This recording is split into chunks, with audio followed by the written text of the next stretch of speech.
Ee, Bugün bizim 3 Aralık Dünya Engelli Günü. Biz bugün çok mutluyuz. ÖSYM, ben EKPS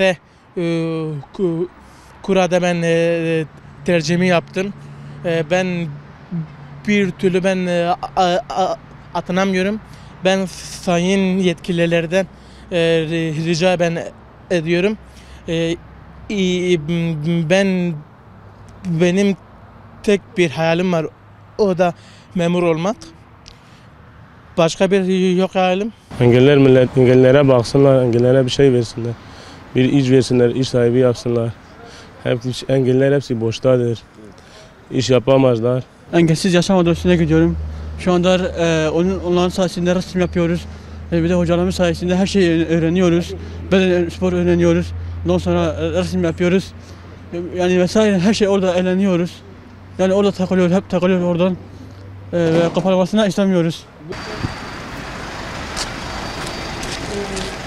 Valla engelliler günü em dixwazin devleta me hep dici daha duyarlı be bize engelliyar. 2005 kadro derxistî nabe tiştekî. Sadece emetene lise düzeyi 5,000 em ketine sınavı ve 2,5 habibistine. Kahve biçebe. Galak insan hene zavcini aile wan nikar geçme xabeke me 5 milyon diwan. Kahve mehzata 5 milyon kiravane. Kahve çxodi bike kahve çbxo çbgare. Özel sektör jamdarane galak me dişlamıştık ama vakit diş jamdarın saval dikindi ve tamam o boş. Yani bu engelliye pır sıkıntı hayı. Özellikle ev geçim sıkıntıya var pırı. Biz engelli arkadaşlar olarak bir gün için hatırlanmak değil, en azından her zaman var olduğumuzu bilinçli olmalarını istiyoruz. İnsanların bizim var olduğumuzu bilsinler. En azından bizim de onlar gibi, onların da öbür gün mesela yarın engelli olabileceği akıllarına gelsinler. Çünkü kimsenin elinde olan bir şey değil. Allah'ın elindedir. Çok şükür bizim bu halimize bizden bir beteri var. Sıkıntılarımız çok yani biz bütün engelli olarak bütün engelleri aşarız da bize engel olanlar var yani. O engelleri işte arabaları kaldırımlara park ediyorlar, çarşı şeylerinde kaldırımlar meşgul ediyorlar, yürüyemiyoruz, geçemiyoruz. Çok sıkıntımız var yani o engel konularda. Yani bize biraz engel olmasınlar. Yeter ki biz engelleri aşarız da onlar engel olmasınlar bize. 3 Aralık Dünya Engelliler Günü. Genelde biz bu günü kurumlar tarafından bugün hatırlanıyoruz. Yani yılın 364 günü biz hatırlansak daha iyidir. Sonuçta biz bir bireyiz. Her şeyi yapabiliriz, çalışabiliriz, üretebiliriz. Ama biz genelde üretmiyoruz. Balık tutmayı bize öğretmiyorlar, balık yemeyi öğretiyorlar bize. Yani budur. Devletin bize daha çok sahip çıkması lazım. Allah razı olsun.